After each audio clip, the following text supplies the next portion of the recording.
Hello दोस्तों, नमस्ते। कैसे हैं आप सब। स्टोरी वर्ल्ड चैनल में आप सबका स्वागत है। आज की कहानी है गंवार। आइए सुनते हैं कहानी को। थोड़ा जाकर अपना थोबड़ा ठीक करेगी या यूं ही जाहिल गंवार और पगली जैसी बनकर जाएगी समधियों के घर।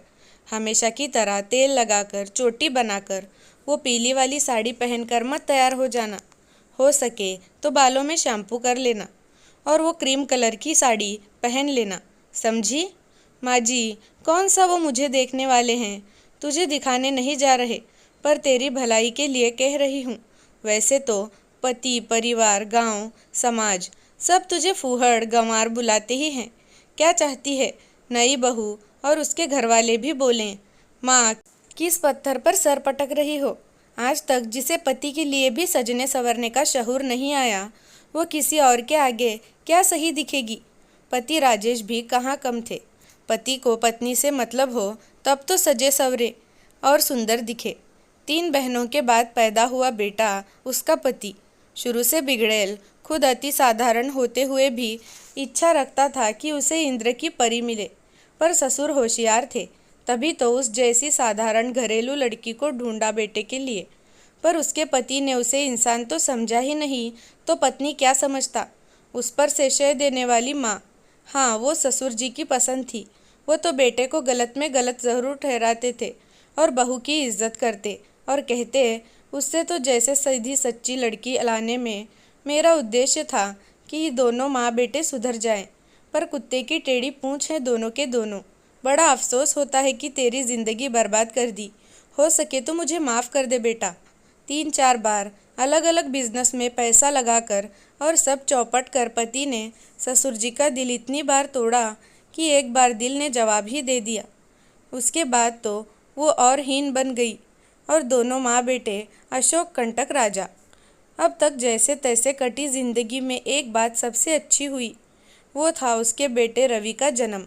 ससुर जी के प्रतिरूप में रवि के आ जाने के कारण उसे कम से कम 3 बेटियों की माँ से ताने तो नहीं सुनने पड़े।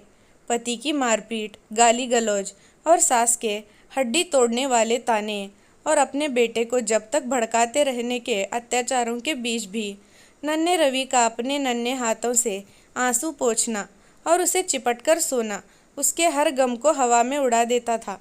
रवि जब पढ़ने चला गया तो बहुत भारी थे वो दिन निशा के लिए। पर वो रोज़ माँ से बात करता और हमेशा कहता, मम्मी मैं कमाने लगूंगा ना तो हर चीज़ लाकर तुम्हारी झोली में भर दूंगा। पागल, मम्मी को कुछ नहीं चाहिए। तू खुश रहेगा तो मम्मी भी खुश रहेगी।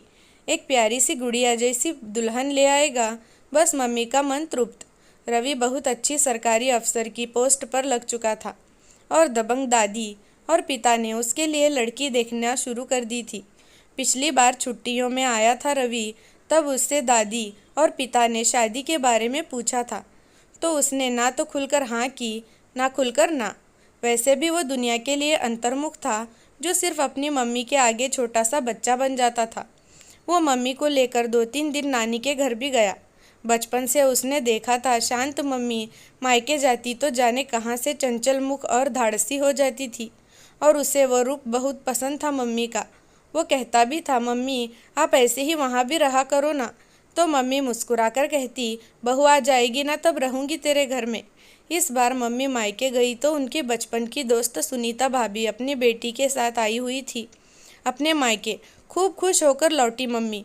अब शादी पक्की करने के लिए पिता ने रवि को लड़की की फ़ोटो और सारी जानकारियाँ भेज दी। रवि ने मम्मी से पूछा फ़ोन पर, मम्मी आपको कैसी लगी लड़की। सास ने कल ही फ़ोटो दिखाते हुए उससे कहा था, देख ले कितनी सुंदर और पढ़ी लिखी लड़की पसंद की है हमने रवि के लिए। अंग्रेज़ी बोलने और ऑफिस जाने वाली, बड़े शहर में रहता है रवि, तो वैसी ही लुगाई भी तो चाहिए उसके लिए। कहीं तेरे जैसी मिल जाती तो। कहकर दोनों माँ बेटे बड़े ही भद्दे ढंग से हंसने लगे। बहुत सुंदर है बेटा, नौकरी पेशा भी है, तेरे लिए एकदम सही लग रही है। निशा ने प्रत्यक्ष में बेटे को यही कहना मुनासिब समझा। वैसे डर तो बहुत था मन में कि जैसे अब तक कटी वैसे ही आगे भी कटेगी क्या। उसका सब सब्र उम्र के साथ साथ जवाब दे रहा था। पति सास के जैसी बहू भी हुई तो। मम्मी की आवाज़ से सब कुछ भाप लेने वाला रवि को निशा झांसा कैसे दे सकती थी। उसे लग गया था कि माँ डरी हुई है।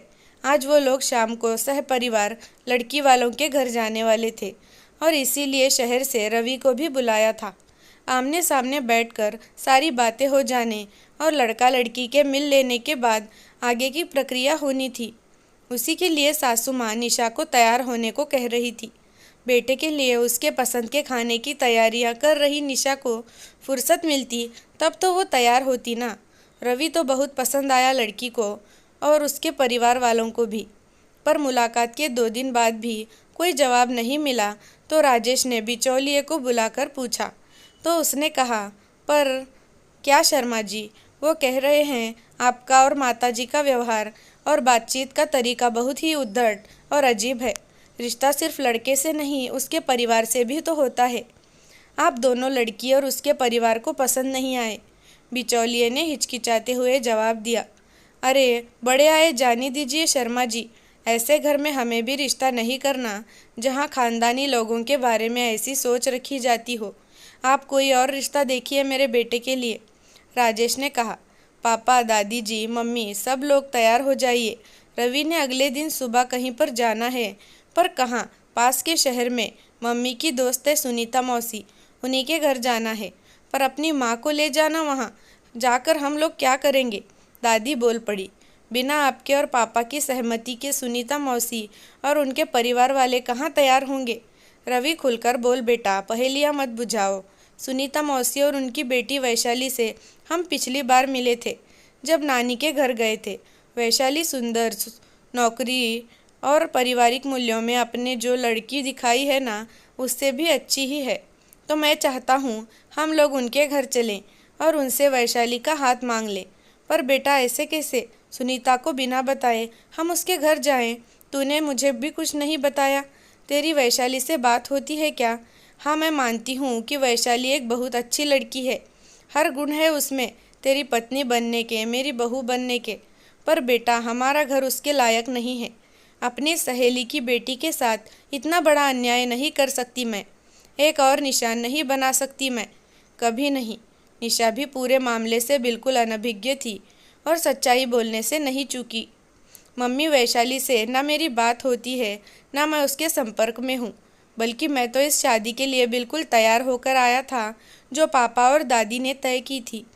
पर उनके ना कहने से मुझे अचानक ये ख्याल आया कि ये बात तो बिल्कुल सही है कि पापा और दादी जी के व्यवहार को बर्दाश्त करना सच में बहुत मुश्किल है। अब हर कोई मेरी मम्मी तो हो नहीं सकती, पर मैंने वैशाली को देखा है, बिल्कुल मम्मी की ही तरह शांत स्वभाव है। तो वैसी ही लड़की चलेगी ना हमारे घर में। आप दोनों तो बदलेंगे नहीं, तो एक और निशा तो लानी ही होगी ना घर में। नहीं लाए तो अन्य घरों की तरह लड़ाई होगी, तनाव होगा, बेकार के मसले बनेंगे, बात घर से बाहर जाएगी। क्योंकि आजकल की लड़कियों में ऐसे भी सब्र कम होता है कि नहीं? पिता राजेश और दादी दोनों मानो मूर्ति हो गए थे। ऐसा आईना तो किसी ने नहीं दिखाया था उन्हें, जैसा आज माँ बेटे ने दिखा दिया था।